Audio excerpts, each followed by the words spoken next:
तो दोस्तों मेरा नाम है राहुल। स्वागत है आपका टेक्निकल वर्क यूट्यूब चैनल पर। दोस्तों अगर आपके भी इलेक्ट्रिक आयरन में तार जल गए हैं या फिर वर्क नहीं कर रहा है तो इसे कैसे ठीक करना है इस वीडियो में बताने वाला हूँ। कई बार क्या होता है तार अंदर से जल जाते हैं जिसकी वजह से भी सप्लाई एलिमेंट को नहीं मिलती, इसकी वजह से वर्क नहीं करता है। तो चलिए एक बार इसे खोल लेते हैं। जैसे कि यहाँ पर आपको आयरन दिखाई दे रहा है, ऊपर तार जले हुए हैं जिसकी वजह से सप्लाई नहीं मिल पा रही है। तो हमें इसे चेक करना है। तो इसे देखिए मैंने ऊपर वाले कवर को खोल दिया है। अब यहाँ पर देखिए जो वायर है अंदर की तरफ कनेक्ट हो रखा है। ये जो वायर इसमें अटैच हो रखी है, इसके भी कवर को खोल देते हैं। देखिए 2 स्क्रू लगे थे, इसको निकाल दिया है। अब यहाँ पर देखते हैं कनेक्शन अंदर की तरफ हो रखा है। सबसे पहले यहाँ पर जो आपको वायर दिखाई दे रहा है, जला हुआ दिखाई दे रहा है, यहाँ से हम जो टेप लगा हुआ वहाँ तक का वायर काट के हटा देते हैं ताकि यहाँ पर वायर अच्छी तरह से दोबारा जॉइंट करें, ताकि दोबारा प्रॉब्लम ना आए। तो देखिए यहाँ पर कुछ वायर मैंने काट के हटा दिया। अब यहाँ पर जो थोड़ा सा और वायर दिखाई दे रहा है, इसको भी हम काट लेते हैं।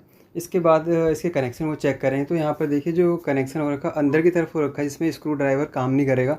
तो इसके लिए हमें क्या करना है, ऊपर वाले कवर को भी खोलना है। तो आपको देख लेना, कहीं कहीं कनेक्शन ऐसे होते हैं ऊपर की तरफ होते हैं, बट यहाँ थोड़ा कनेक्शन अंदर की तरफ है, तो हमें इसके पूरे कवर को खोलना पड़ रहा है। तो जहाँ जहाँ स्क्रू आपको दिखाई दे आपको खोल लेना अपने प्रेस में। देखिए 2 स्क्रू यहाँ लगे थे। आगे यहाँ पर जो हम टेम्परेचर एडजस्ट करते हैं, इसके ऊपर वाले कवर को भी निकाल देते हैं। इस टाइप से निकाल देना, इसमें लॉक होता है, इस टाइप से ये आसानी से निकल जाता है। अब यहाँ पर 2 स्क्रू और लगे हैं, इसको भी खोल के हम कवर को ओपन करेंगे। तो देखिए यहाँ पर जो दोनों स्क्रू थे, मैंने यहाँ पर दोनों स्क्रू को निकाल दिया है। अब यहाँ पर देखिए कवर को निकाल दिया ऊपर वाले। अब यहाँ पर कनेक्शन हमें साफ दिखाई दे रहा है, कनेक्शन को चेक करते हैं। तो जैसे कि इसमें जो कनेक्शन हमें दिखाई दे रहा है, एक रेड वाली वायर पहले टर्मिनल पे और ब्लैक वाली दूसरे पे, और एक ग्रीन वाली जो वायर नीचे की तरफ कनेक्ट हो रखी है।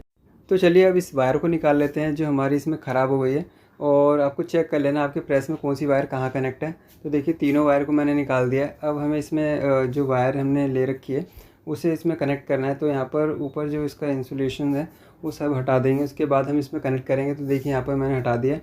अब यहाँ पर आपको जो जैसे कि इसमें 3 तार दिखाई दे रहे हैं, जो 3 तार होते हैं, जो रेड वाली वायर होती है फेस सप्लाई के लिए यूज़ करते हैं, और जो ब्लैक वाली वायर होती है वो हम न्यूट्रल सप्लाई के लिए यूज़ करते हैं, और जो ग्रीन वाली वायर होती है अर्थिंग के लिए होती है। तो यहाँ पर देखिए अर्थिंग वाली वायर को इंसुलेशन को हटा दिया, और ये रेड और ब्लैक जो दिखाई दे रही है वो मेन सप्लाई के लिए होती है, फेस और न्यूट्रल, जिससे एलिमेंट को सप्लाई मिलता है।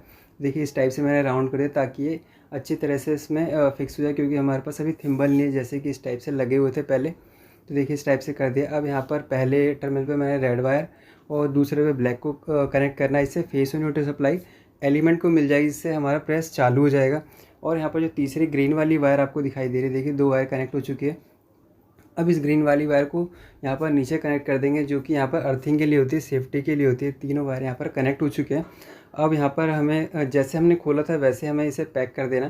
तो सबसे पहले हमें क्या करना है, जो इसका ऊपर वाला ये कवर है इसको लगा देते हैं। जो 2 स्क्रू खोले थे, इसके बाद इन दोनों स्क्रू को लगा के इसे पैक कर देना है। तो देखिए यहाँ पर दोनों स्क्रू को मैंने लगा दिया। इसी के साथ 2 स्क्रू पीछे भी लगे हुए थे जिसे हमने खोला था ऊपर वाले कवर को निकालने के लिए। देखिए यहाँ पर मैंने इसको लगा दिया है।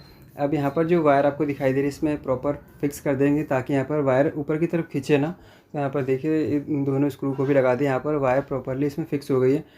आयरन में ज़्यादातर प्रॉब्लम यही आती है, लोड की वजह से क्या होता है जो तार होते हैं जल जाते हैं, इसकी वजह से एलिमेंट को प्रॉपर सप्लाई नहीं मिल पाती और हमारा प्रेस वर्क नहीं करता है। तो चलिए एक्सटेंशन बोर्ड में देखिए लगा के जैसे मैंने चेक किया, यहाँ पर जो हमारा इलेक्ट्रिक आयरन है वर्क कर रहा है, प्रेस काम कर रहा है। तो दोस्तों इस टाइप से आप भी अपने प्रेस को ठीक कर सकते हैं। अगर आपको फिर भी इसे ठीक करने में प्रॉब्लम आ रही है तो कमेंट करके पूछ सकते हैं। दोस्तों अगर आपको वीडियो पसंद आई तो प्लीज़ इस वीडियो को लाइक कर देना। अगर आपने मेरे चैनल को सब्सक्राइब नहीं किया तो प्लीज़ मेरे चैनल को सब्सक्राइब कर देना, इस बेल आइकन को प्रेस कर देना, जिससे नई वीडियो की नोटिफिकेशन आपको सबसे पहले मिल सके। मिलते हैं आपसे नेक्स्ट वीडियो में।